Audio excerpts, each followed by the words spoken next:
नमस्ते शरण्ये शिवे शानुकंपे, नमस्ते जगद्व्यापिके विश्वरूपे, नमस्ते जगद्वन्द्यपादारविन्द्ये, नमस्ते जगत्तारिणी त्राहि दुर्गे, नमस्ते जगच्चिन्त्यमान स्वरूपे, नमस्ते महायोगिनी ज्ञानरूपे, नमस्ते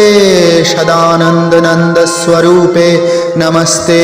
जगत्तारिणी त्राहि दुर्गे, अनाथस्य दीनस्य तृष्णातुरस्य भयार्तस्य भीतस्य बन्धोस्य जन्तो त्वमेका गतिर्देवी निस्तारकर्तृ, नमस्ते जगत्तारिणी त्राहि दुर्गे, अरण्ये रणे दारुणे शत्रुमध्ये,